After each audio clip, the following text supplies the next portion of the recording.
নমস্কার, পিয়ালির সংসারে আপনাদের প্রত্যেককে স্বাগত। আজকে আমি কিছু টিপস সহ মোচার ঘন্ট রেসিপিটা আপনাদের করে দেখাচ্ছি। আশা করি আপনাদের ভালো লাগবে। তাহলে দেখতে থাকুন আজকের আমার এই রেসিপি। মোচা খেতে আমরা সবাই পছন্দ করি, তবে কাটাটা একটু সময় সাপেক্ষ। তবে আমার সেদিনকে কোনো অসুবিধে হয়নি। আমার হাজব্যান্ডই পুরোটা এসে ছাড়িয়ে ভালো করে কেটে ছুরির সাহায্যে রেডি করে দিয়েছিল। তাতে আমার সত্যি খুব সুবিধে হয়েছিল, আর আমাকে শুধু রান্নাটুকুই করতে হয়েছিল। কাটা কমপ্লিট হয়ে গেলে আমি হলুদ জল দিয়ে সারা রাত ভিজিয়ে রেখে দিয়েছিলাম। তাতে কষটা যেটা থাকে মোচার, সেটা আর থাকে না, অনেকটা কমে যায়। এরপর পরের দিন সকালবেলা আমি ভালো করে ধুয়ে একটা স্ট্রেনারের সাহায্যে দেখুন জলটাকে ঝরিয়ে নিয়েছি। তারপর কুকারে দিয়ে একটু লবণ দিয়ে আমি একটু কুকারে ভাপিয়ে নিলাম। আমি এখানে 2 হুইসেল মতো দিয়েছিলাম। আমি এখানে জলটা ফেলে দিয়েছি। আপনারা যদি মনে করেন যে জল ফেলবেন না, তাহলে জলের পরিমাণটা কিন্তু একটু কমই দেবেন, খুব সামান্য। দেখুন আমার সেদ্ধ হয়ে গেছে। এরপর আমি একটি স্ট্রেনারের মাধ্যমে আমি ছেঁকে নিচ্ছি। আর কিছুটা মোচা আমি তুলে রেখে দিলাম, এতটা লাগবেও না, তাহলে অন্য কিছু করা যাবে।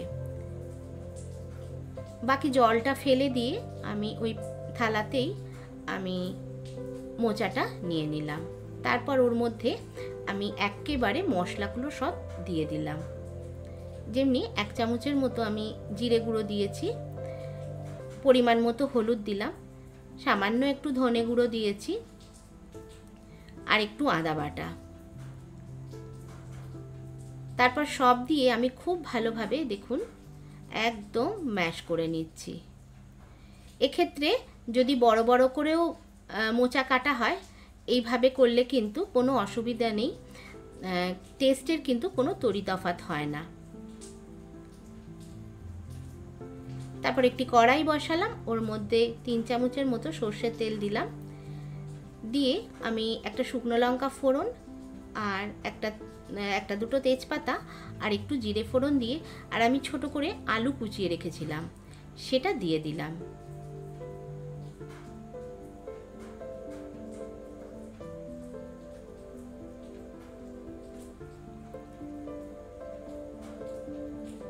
একটু লবণ দিলাম, একটু কাঁচা লঙ্কা দিলাম।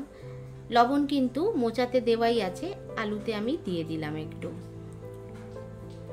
তারপর একটু আগের দিন আমি ছোলা ভিজিয়ে রেখেছিলাম, যেহেতু নিরামিষ একটু ছোলা দিলে খেতে ভালো হয়, সেটাও দিয়ে দিলাম। ছোলার সঙ্গে কিন্তু আমি মোচাটাও দিয়ে দিয়েছি।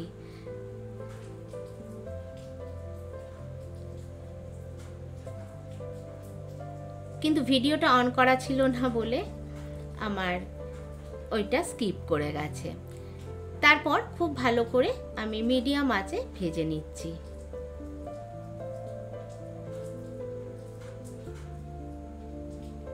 এখানে আর ঢাকার প্রয়োজন হবে না, যেহেতু আলুটাও ভাজতে ভাজতে প্রায় সেদ্ধ হয়ে গেছে, আর মোচাতেও সেদ্ধ করাই আছে। এরপর পরিমাণ মতো আমি মিষ্টি দিয়ে দিলাম। তবে এখানে বলে রাখি, মিষ্টিটা কিন্তু একটু বেশি লাগবে, যেহেতু মোচা একটু রুক্ষ আর একটু কষা, ওই জন্য পরিমাণ মতো মিষ্টি দিয়ে। দেখুন আমার মোচাটা প্রায় হয়ে গেছে একদম। তারপর আমি একটু গরম মশলা আর নারকেল কুড়িয়ে রেখেছিলাম সেটা দিয়ে দিলাম। খুব ভালো করে মিশিয়ে আমি এখানে একটু ভাজা মশলা দিয়েছি। আসল ভাজা মশলাটা আমার বাড়িতে কড়াই থাকে প্রায়, তো যেহেতু ছিল আমি সেটা দিয়েছি। এটার জন্য একটু টেস্ট বাড়ে, তবে এটাকে আপনারা যদি বাড়িতে না মানে অসুবিধা হয়, যদি না তৈরি করা থাকে, তাহলে স্কিপও করতে পারেন। নামাবার আগে আমি একটু ঘি দিয়ে নামিয়ে নিলাম। ব্যাস আমার রান্না রেডি। আমার রেসিপি আপনাদের কেমন লাগলো অবশ্যই জানাবেন। ভালো লাগলে লাইক শেয়ার কমেন্টস করে দেবেন। আজকের মতো এলাম, ভালো থাকবেন, নমস্কার।